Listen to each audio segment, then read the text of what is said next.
You're just a pampered canary he took in after he went bankrupt. Yet you actually turned down the proposal of the man who made his comeback. Treated the 300 square meter luxury condo he gave you as nothing more than a breakup gift. And would rather keep a cat than accept his sincere heart, all because you're afraid of repeating the tragedy of the family you were born into. Yet when he drops to one knee and slips a diamond ring onto your finger, you realize you've already fallen for him. Completely? After Luke Dawson went bankrupt, I got downgraded from a golden canary to a copper canary living on a $3,800 a month salary. My girlfriends all told me to hurry up and find a new sugar daddy. But I wouldn't listen. No matter how hard or tired life got, my whole deal was sticking with him through thick and thin. Later, Luke finally made his comeback, and his net worth multiplied several times over what it used to be. On the day he moved out, the tall man sat in my tiny place in a great mood. Although our contract has expired, I'll agree to whatever terms you ask for. I was shocked and thrilled. Then I want a 300 square meter luxury condo downtown. And what else? That's it. Luke's smile froze. He hid the little velvet box in his hand behind his back, his face growing darker. That's it? Was there supposed to be something else? I had this feeling Luke was really mad. I shrank my neck back and quietly scooted a little farther away from him. How about I throw in 50 years of property management fees? Luke took a deep breath, his thick, dark brows knitting up high. Jennifer Delaney, are you insulting me? Fair. Now that he was this loaded, a mere 300 square meter condo in the city center really was a bit of an insult. So I could only tell the truth. I'm sorry. It's just that I don't plan on getting married. So if I'm going to live alone in the future and get a dog, a place that big is plenty for me. Luke choked on that. The hand he'd been holding behind his back suddenly slid into his pants pocket, the Patek Philippe on his wrist peeking out, very conspicuous. His voice cooled. Funny. I don't plan on getting married either. Your terms, I accept. Since the contract is over anyway, I'll wire you another $2.5 million to thank you for taking care of me all this time. So generous. I broke into a huge grin on the spot, not having caught a word of that first sentence he'd mumbled. Thank you, Luke. His lips pressed into a thin line, and he didn't say another word. When he slammed the door on his way out, there was a loud thud from the trash can outside. I happily shared what had just happened in the girls' group chat. I actually didn't have many friends in this city. Those so-called girlfriends were just the plus ones of Luke's friends. Boss Chen the overbearing. Jennifer, with such a perfect chance to move up in the world, and that's all you asked for? Get lost. Stand-in girlfriend. Next time you have news about a sugar daddy hitting the jackpot and there being zero side effects, don't send it in here to rile us up. Did Chu run off pregnant today? Sugar daddy cashes in and gets rich, no side effects edition. Only young Master Lee is my son was actually reading the question carefully. The Miller family has always wanted a marriage alliance with Luke. I heard they even had dinner together last week. Odds are the engagement's about to be put on the table. Also, with how cold and ruthless Luke is, he drove his own brother to jump off a building. How would Jennifer dare name some sky-high price? She'd be in an orange jumpsuit in no time. Me. Exactly. He looked super mad when he left. Scared me to death. They all knew Luke had a reputation in our circle for being impossible. Sure, he was gorgeous and loaded, but he had a bad temper and a ton of rules. His stamina was freakish too. He'd wear me out until I was half dead. But back then I was a qualified little canary. There was nothing I wouldn't endure for money. Later, the news came that Luke had gone bankrupt. Jennifer, you can go. I'm broke. He'd been kicked out by the Dawson family, his suit rumpled, his back so lonely, like the whole world had abandoned him. I really did want to leave, but my brain spun fast. A golden boy like Luke crashing all the way to rock bottom if I pulled him up now? Once he made his comeback, he'd definitely remember what I did for him. And with his brains, it was only a matter of time before he made money again. That had to be better than me going out to some random job, right? The foot I'd just stepped out the door drew right back in. I tested the waters. Actually, I secretly sold a few of the bags and shoes you gave me before and used the money to buy a tiny apartment. Luke, do you want to come home with me? He gave a slight nod. So I took him back to that 60 square meter little nest. We added 3 new rules as an addendum to our original contract. 1. While he was bankrupt, Luke couldn't eat and live here for free. He had to pay rent with labor. 2. He wasn't allowed to lose his temper. 3. In my home, he had to do what I said. If he pissed me off, he'd get kicked to the guest room. That night, sitting at the dining table, Luke finished every last bite of the tomato and egg noodles I'd cooked for him, not even leaving the soup. Afterward, he even, for once in his life, volunteered to wash the dishes, quiet the whole time like a big dog left out in the rain. Late that night, Luke pinned me down. making the little pink bed creak and groan. I strongly objected to this vile act of riding your benefactor like that and doing whatever you want. Can you go easy? If the bed breaks, we can't afford a new one. I kicked at him, but he caught my foot. His lips trailed kisses from my ankle all the way up, his breath scorching, but every word was painfully careful. Jennifer, thank you for still being willing to love me. I swear I won't let you live like this for long. Having a place of my own, no matter how small, somewhere that could keep out the wind and rain, where I could have 3 hot meals a day that had always been my dream. I honestly didn't think this life was hard at all, but Luke seemed to have gotten the wrong idea. Whatever. At least he suddenly looked full of fight again, that light back in his eyes. The trash can by the door got kicked in by Luke. I dragged the crumpled can down to the first floor. There was an old man downstairs with mild dementia who was always picking up junk around the complex. I saw the way he was eyeing that trash can, so I figured I might as well be a good person to the end and just gave it to him. Around that time, I also got a bank transfer from Luke. His hand must have shaken when he typed in the number, because he accidentally sent me $5.2 million. I remembered all those online lawyer PSAs about how big transfers with special meanings were easy to demand back, or could even get treated as extortion in court. I accepted the money, then kindly sent $2.7 million back. He didn't accept the money for a long time, so I sent him a message to remind him. Luke, you sent too much. I already returned part of it. A giant red exclamation mark popped up on my screen. I froze. Luke had actually blocked me. This is how he gets when he throws a tantrum. I had no idea what I'd done to set him off this time. I decided not to chase after him. For the next few days, Luke didn't show up either. I was thrilled to have some peace and quiet. First, I gave the place a big top-to-bottom cleaning.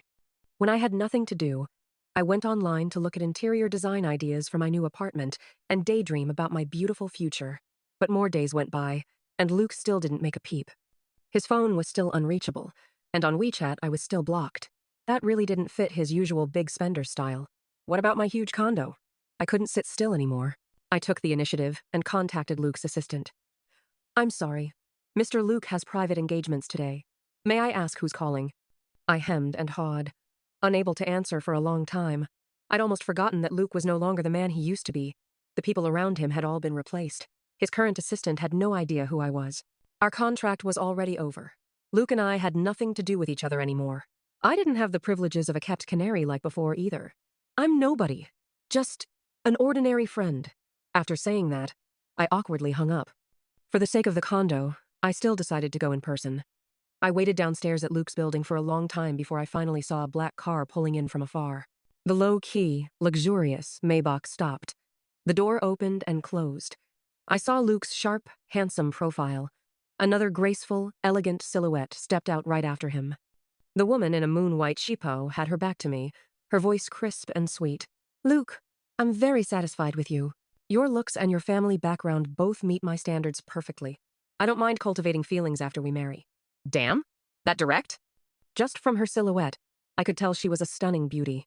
She was Luke's arranged marriage partner, Jessica Miller. I'll go for today. In 3 days, give me your answer. Luke's face was blocked at this angle, so I couldn't see his expression. This kind of earth-shattering gossip had to be reported to the girls as soon as possible.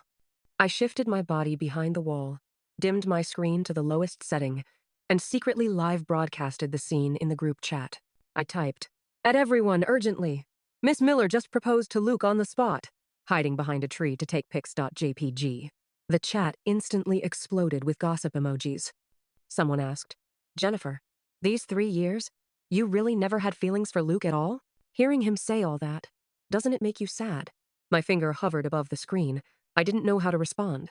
A low voice suddenly boomed above my head, reading the group name word for word. Diamond Inlaid Birdcage HOA? I had no idea when Luke had walked up behind me. My whole body tensed. I hurriedly locked my phone. One hand went into his pocket, the other tugged impatiently at his tie. His eyes were slightly red, the smell of alcohol on him faint but noticeable, and something unreadable churned behind his gaze. Jennifer, since when did you develop the habit of spying on people? My heart pounded wildly. I took a step back. I came to see you. Luke's eyes lit up immediately, his Adam's apple bobbing. See me? Yes, this is something you left at my place. You rushed off that day and forgot to take it, so I came to drop it off. Luke suddenly laughed. Can't wait, huh? My stuff bothers you that much? It does take up space. Once it's gone, the living room will be much roomier. Luke's breathing noticeably deepened. He turned away to steady himself, and when he spoke again, his voice was calm. You heard what Jessica said just now? I nodded. Luke's gaze burned. Then do you have anything you want to say? I lowered my head further, twisting my fingers, answering in a tiny voice. Yes. Hmm? Luke waited, delighted, ready for my answer. The night breeze brushed through the street, the rustling urging me on. I gathered my courage and spoke sincerely. I wish you two happiness, lots of babies, and a lifetime of harmony. And also, the 300 square meter Riverview condo you promised me. When are you planning to deliver that? Luke's tone was utterly flat, giving nothing away. Is that blessing sincere? Yes. I nodded. Luke's brows drew tighter and tighter. Then why did you take me in? I beautified the reason a bit. I just couldn't bear to see you out on the streets at a time like that. He suddenly bent down to grab the box. Using so much force, he staggered backward, almost twisting his ankle. I quickly reached out to steady him. Luke swatted my hand away, straightened up, and looked at me with eyes cold as ice. Oh? Then I should thank you for your pity. Under the dim street lamp, his eyes were redder, his teeth gritted. For that charity of yours. I'll have my assistant bring you the contract tomorrow. He forced out the next words. Jennifer, if I ever come looking for you again, I'm a damn dog. Luke strode off, one long step after another, never looking back. Watching him disappear into the distance, I finally exhaled. I quietly opened my palm, my hand was drenched in nervous sweat. Truth be told, Luke had been a perfect benefactor. Even after going bankrupt, he insisted on honoring our contract, working several jobs a day and sending the money to my account on time. Not only that, when employees who'd been owed wages came looking for him, Luke carefully wrote down every name, sold everything he could, and if he couldn't, he used his hard-earned wages to pay them back one by one. Delivering takeout until early morning, he'd still remember to bring me a hot breakfast.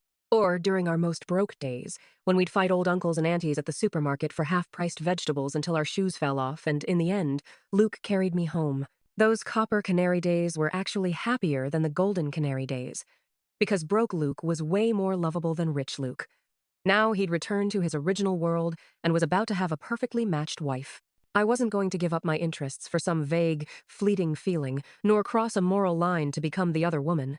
Anyone rational knows when to stop. So ending things here was best for everyone. To welcome my soon-to-arrive luxury condo, I got up early and did a full-face glam look. The girls' group chat was already exploding. Did Chu run off pregnant today? I used to think you were clueless and timid, but wow, you're the sharpest one in this group. Boss Chen, the overbearing. Someone who'll stay with you through hardship won't necessarily stay with you through wealth. I support you. Young Master Li is my dad. Sugar Daddy forced me to rename Edition. What's your next plan? I thought for a second and replied, once the condo's under my name, I'll look into renovation, then adopt a dog, and just live like a normal person. Stand-in girlfriend. Oh, right. Tony's cousin studied art abroad, but their family's funds suddenly collapsed, so he had to come back home yesterday to rely on Tony. Want me to send him your way? Anyway, you're best at handling these heartbroken, bankrupt rich boys. If you can squeeze some extra cash out of Tony, we split 60-40. You 60, me 40. My mouth twitched. I thought it was a joke. But a few minutes later, a friend request really popped up. The message was extremely polite. Hello, are you the therapist Emily recommended? I'm Jason Smith. I sighed and accepted. Please don't call me that. I'm not a professional. But if you need someone to talk to, I can be a sounding board. Jason sent a sticker of a kitten nodding, obedient and cute. Then he asked, can we meet tonight? What I didn't know was, at that moment, Luke had already removed me from his block list.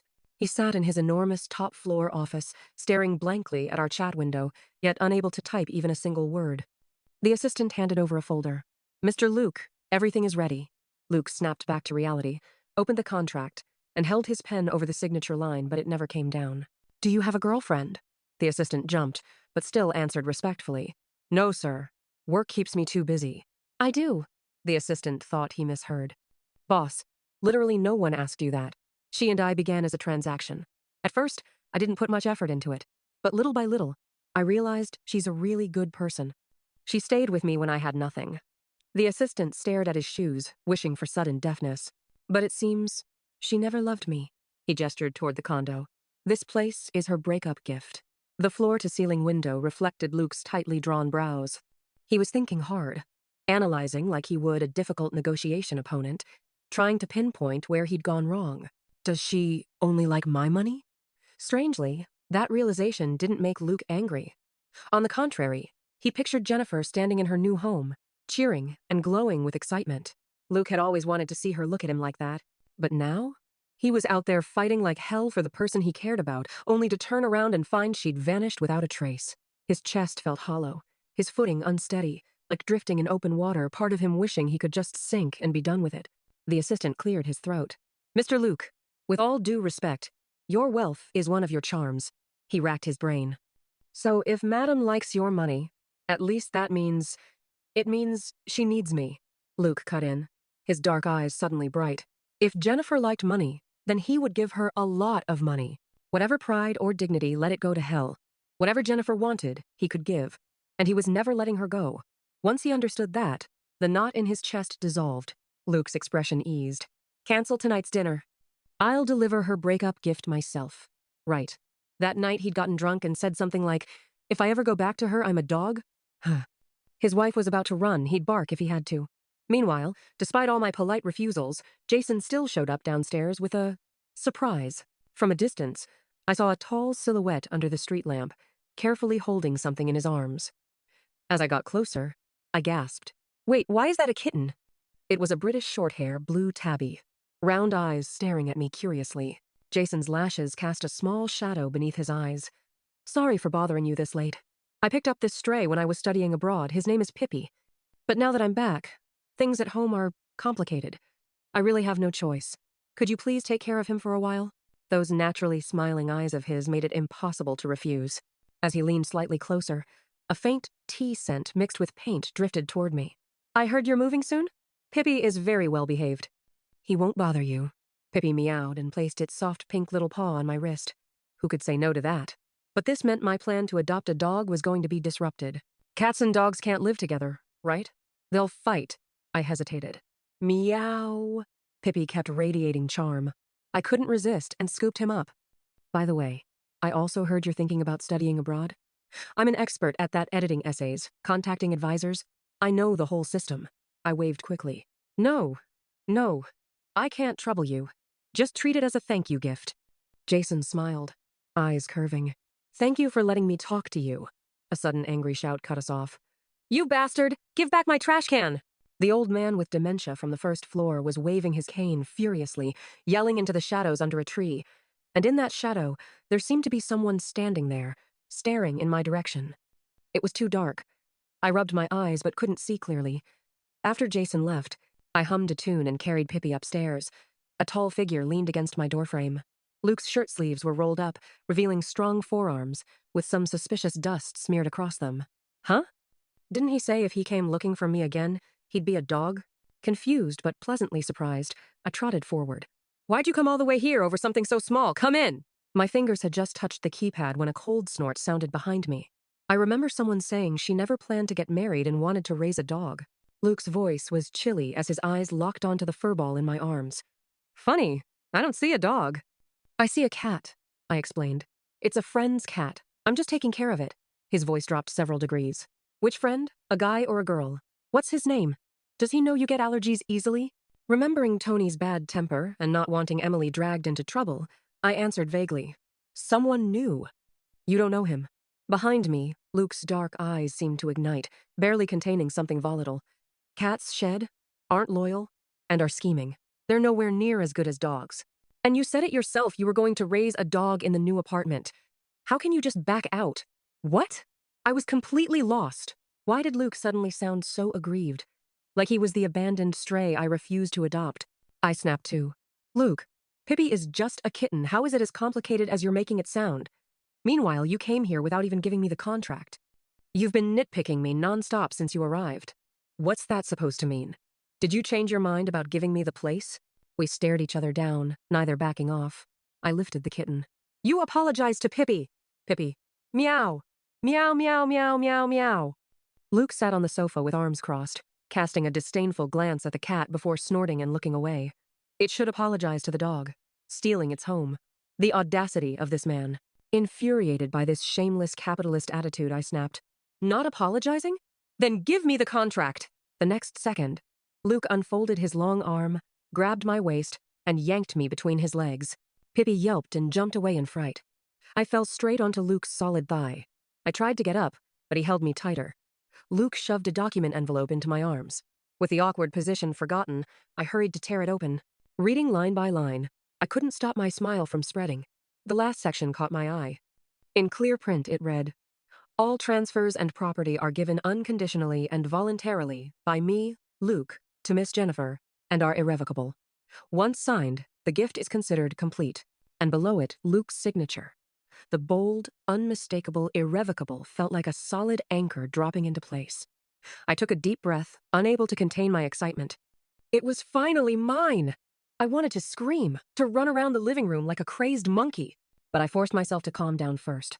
I grabbed my phone, pretending to take a picture for keepsakes when in fact, I was secretly sending it to the girls' group so they could ask a lawyer to check for loopholes. Luke caught my tiny move instantly. He wrapped one arm around my waist and gently set me on the sofa. Feeling guilty, I muttered under my breath, "Who knows if you rich people always have some trick up your sleeve? What if you're trying to scheme against me?" Starlight shimmered in Luke's eyes.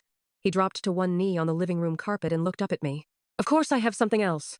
He caught my wrist mid-air, and the next second, a pigeon egg-sized red diamond ring slid onto my finger, glistening.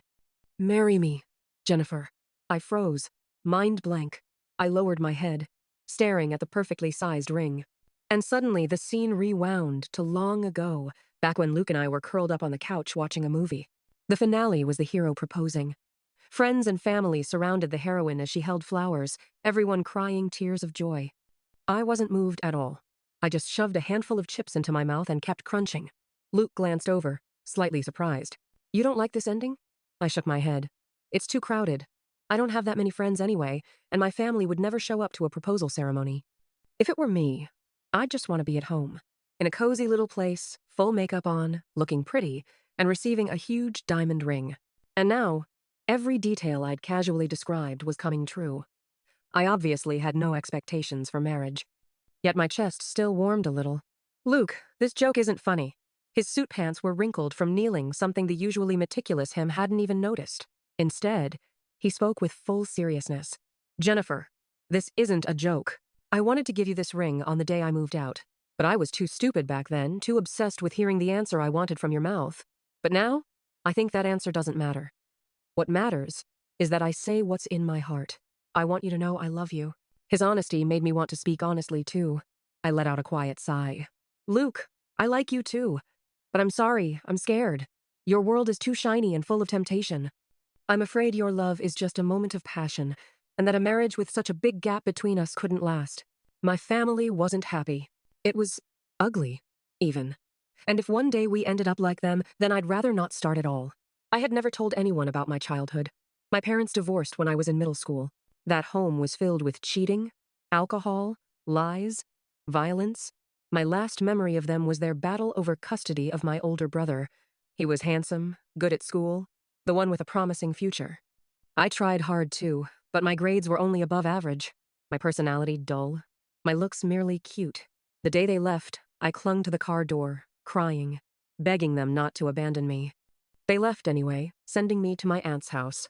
My aunt saw me as a burden. She only cleared half a storage room for me. The other half was piled with junk and old goods. In summer, that warehouse was full of biting insects. When it rained, it smelled of mold. Living under someone else's roof made me learn early how to read people's moods, do more chores, and earn the right to stay. I even kept a notebook recording the money I owed, planning to repay her someday. Back then, I desperately wished to grow up so I could pay everything back and buy a home of my own. Even just a one-bedroom apartment would do. When I started college, my mother suddenly contacted me again. She showed concern, brought news that my father had passed away. She took me to live with her. I couldn't believe it. I thought I was finally going to be loved. But there was a room for her and my stepfather, and one for my brother, none for me. I slept in the living room every night. I remember clearly. The toilet seat in that home always had urine stains, and the living room always had men's underwear my mother washed, hanging there. I couldn't fit into that home, but I endured it for the tiny shred of affection I'd never had. Not long after, I discovered she brought me back only because my brother was sick and might need a kidney. I refused. She yanked my hair, called me heartless, took every cent I had, and kicked me out. Turns out, the price of a mother's love was a kidney and 2,487 yuan. What a luxury. That night, in pouring rain, my head bleeding, I fainted in front of a black car. When I needed a hand most, Luke appeared. My wounds healed. My tuition was covered. I had my own bedroom, a dressing room, a study, even a tiny apartment of my own. Luke and his money held up my collapsing life. So when he stood alone at the Dawson family gate like a stray dog, even though I pretended to be cool, I couldn't help but soften. I thought, this time, I would be the one to catch him as he fell. Luke sensed my drifting thoughts. He didn't press me for an answer. Instead, the crease on his brow loosened. I understand. You're afraid of repeating your parents' fate. It's okay. Take your time, I have plenty of it. I'll prove to you that my feelings aren't a passing whim, and we won't become them. I tried to slip the ring off, but he slid it right back onto my finger. In the dim living room, everything blurred, except his eyes, bright, sincere, unwavering. I stared, dazed. Then I saw Luke suddenly scowl, jaw tight. But that cat delivering pretty boy today. Tell him to leave. Leave? Not happening. Jason had every reason to come again to visit Pippi. And sure enough, the next day, he showed up on time. The elevator dinged open, and Luke stepped out at the same moment. The two men collided head-on. Emily froze. One wore a clean white t-shirt, holding a bouquet of sunflowers, looking like the hero of a coming-of-age movie. The other wore a shirt and slacks, broad shoulders, narrow waist, sharp features, and yet was holding bags of meat and vegetables. The contrast was insane, and that was the scene I saw when I opened the door. Good afternoon, Jennifer. Maybe out of politeness. Jason subtly skipped the word sis. I took the flowers, set them by my feet, and thanked him. But when they both entered, I ran into a real problem. I only had one pair of men's slippers at home no matter who I gave them to. It would look wrong. Fine. Jason was the guest, and younger too, basically a kid brother. He should get the slippers. Surely Luke wouldn't mind. I handed the shoes to Jason. Behind me came a sharp smack. Luke had somehow already entered the kitchen. Expressionless, he tossed the shrimp into the sink. Jason spotted the kitten lazily lying on the sofa, and his smile deepened. Thanks for taking care of Pippi. He really seems to like it here. A mocking voice echoed again. You don't even know he's allergic to cat dander. And this is how you say thank you? Jason's face instantly flushed. He turned to me guiltily. Sorry, I'm so stupid, I should have asked first. Thank you for reminding me, Broth. Luke cut him off coldly. Do you call everyone taller than you, brother? Shut your mouth. Jason's smile froze awkwardly. These two, couldn't they go fight outside? My head was going to explode, QAQ. The battlefield moved to the dining table. Jason picked dishes for me and excitedly talked about his years abroad. I looked at him sympathetically. If you can't continue your studies, what do you want to do in the future? His chopsticks halted. He couldn't answer. Starting from scratch is definitely difficult, Luke said slowly as he peeled half a bowl of shrimp. So it's normal that someone like you can't do it. Luke's mouth was pure poison. Under the table, I stomped hard on his foot. He was Tony's brother, for heaven's sake. You couldn't crush the kid's confidence like that. You don't want to rely on anyone, but you want to prove yourself to your family, right? Luke looked at Jason leisurely.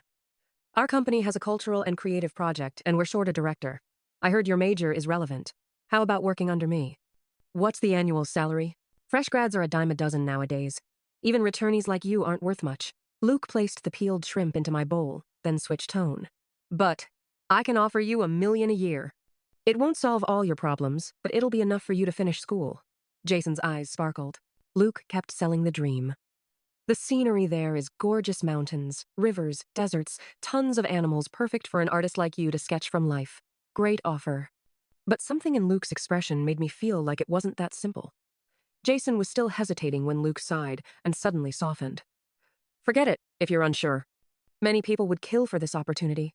I'm only offering it because of Tony. You know my brother? Jason's eyes widened. A friend of his brother couldn't be bad, right? With that connection, Luke suddenly seemed trustworthy to him. Why don't you think about it again? I whispered, feeling bad. But Jason made up his mind. Okay, I'll sign. After dinner, Jason finally left. Luke had thoroughly brainwashed him. He even took Pippi with him, said he didn't want to trouble me anymore and would leave the kitten with his cousin. I reminded Luke not to mess around. He ignored me. He bent down, picked up that pair of men's slippers, and tossed them into the trash with a blank face. How could I mess around? The offer is real. The project is real. It's just, the location is a little remote. Kenya. Luke wiped his hands slowly. He was too close to you. I need him as far away as possible. His ruthlessness made the Diamond Birdcage HOA explode all over again. Zizi Luke proposed to version. Emily isn't replying? What happened next? Boss Chen the overbearing. Do you even need to ask? Tony definitely fired her. Her health sucks. Every time she sees Luke, she can't get out of bed for 3 days. Did Chu run off pregnant today? Not answering. Young Master Li is still my son. Not answering. A whole night passed. Luke showed up on time again. I was still worried about Emily, so I didn't treat him nicely. And of course today he had a noticeable nasal tone, like he'd caught a cold. Sitting on the sofa helping me look at renovation drafts, Luke let out a weak cough. Baby, sit farther away. Don't want to get you sick. I nodded and instantly scooted away. Luke didn't expect me to react so quickly and said bleakly, You moved so far, you're basically in the next apartment. A moment later, he coughed louder and louder. Finally, he couldn't hold back and protested. Jennifer, didn't you notice? I'm sick. I'm coughing this badly because you didn't give me slippers yesterday and I caught a chill. I need your care. I kept flipping through my book. If not wearing slippers makes you this sick, you're pretty fragile, huh? And besides, who was the one staying up past midnight, stripping and sending me ab pics? You looked scorching hot. How were you cold? Luke looked genuinely wronged. But when I used to get sick, you'd always take care of me. You said you liked me too, but you're not as nice to me as before. It's not fair. How did I not notice Luke was this childish? Speechless, I got him medicine and a cup of hot water just to shut him up. That tiny gesture made him happy the whole day. When he left that night, he lingered at the door and insisted I hug him. I didn't want to catch his cold. After several refusals, I finally pinched my nose and gave him a quick hug. Luke finally left satisfied. Not long after, someone knocked again. What now? I thought it was Luke. I opened the door and saw a long-forgotten face. Kristen stood there, forcing a smile while her eyes darted anxiously behind me. Sweet girl. It's Mom. I can't describe how I felt in that moment. A wave of awful memories rushed over me, crushing the whole day's good mood. What are you doing here? She looked much older. Her figure slightly hunched. Maybe life had been rough these past years. Mom missed you. Seeing you live so well. She rubbed her hands together. Mom is really happy for you. How did you find me? I didn't believe she was suddenly concerned. I only felt fear. Ever since she threw me out, we'd basically cut all ties. We never exchanged messages. How did she even know where I lived? You're not welcome here. Leave. Kristen didn't leave. She stood there, posture low and pitiful. After your brother's kidney transplant a few years ago, he got another infection. You know how proud he is. He can't accept becoming useless. So, what do you want this time? Another kidney? If I'm so damn worthless, why did you even give birth to me? My whole body trembled uncontrollably, even my teeth chattering. Of course not. How could you think that of your mother? Her eyes gleamed unnervingly as she licked her cracked lips. I heard from your aunt that you're dating a rich boyfriend now, and you've paid back all the money you owed. So, could you ask your boyfriend to arrange a good job for your brother? I heard his company is huge. How ironic.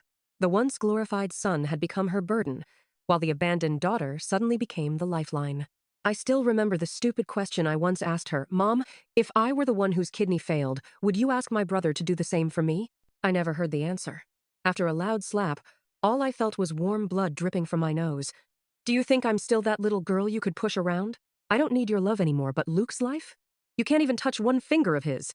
If you dare come after me again, I'll drag you and your precious son down with me. Kristen was enraged. She lunged forward, and when she spotted the English books on my shelf, she exploded. You stupid, cheap girl. You think you can go abroad? If you have such opportunities, they should go to your brother. Furious to my limit, I shoved her out desperately. Get out! Don't dirty my home! Kristen refused to leave. She switched tactics, screaming dramatically. Jennifer, how can you treat your own mother like this? You're heartless. Even if I didn't raise you, I gave birth to you. You must repay that debt. It was late. My door wide open. Our shouting too loud. Neighbors began peeking out, watching me, the unfilial crazy woman laying hands on her mother. Disgust churned in my gut. I wanted to vomit. Kristen lunged again. I lost balance and stumbled backward. A tall shadow swept over me. Luke caught me firmly, shielding me. He looked at Kristen, smiling faintly. So, it's you. You barged into our company a few times, demanding to see me by name. We have the security footage. I'm not mistaken, am I? Yes, that was me. Kristen shivered at his smile, stepping back. Her voice wavered. I'm your mother-in-law.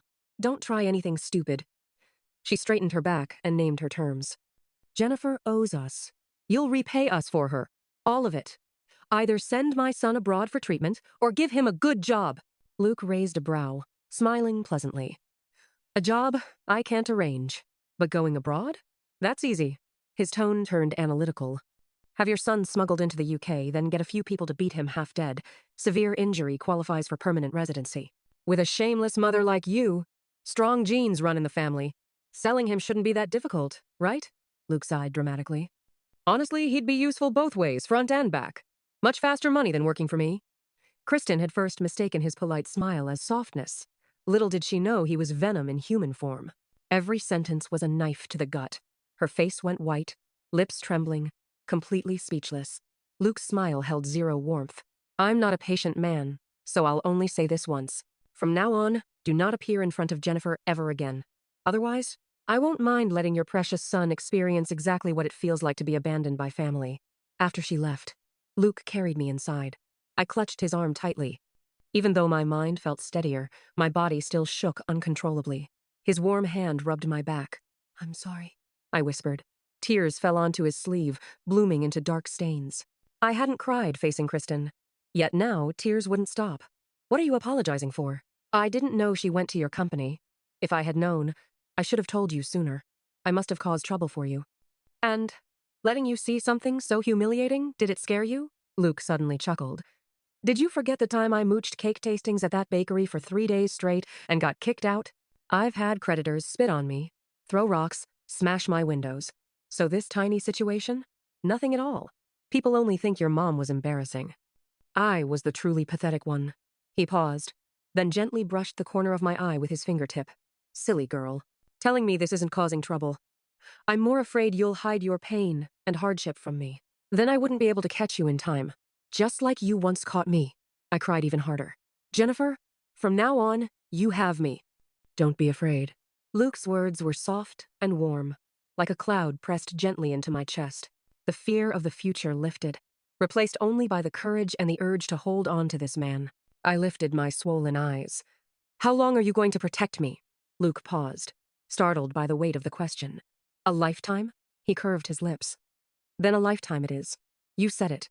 Luke lowered his head and kissed me. His smile was like spring branches swaying, petals falling everywhere. So, did you really send that crazy mother-in-law of mine to a psychiatric hospital? Luke answered casually. Tony lounged on the sofa, eyeing Luke lazily. And your fiancée, how's she doing lately? Says the food is awful, the thesis is hell, and her hair is falling out in chunks. My fiancé also told me she misses me very much. From behind a pile of documents, he suddenly lifted his head, a small smirk on his lips as if deeply entertained by this long-distance romance. No one understood Jennifer better than him. Jennifer was like a slow little snail her love came slowly. Her longing, too. She always needed a safe shell before taking the first step, and he believed he was that shell. Luke was very smug about how special he was and flaunted it openly. Amir and Julia silently exchanged a glance.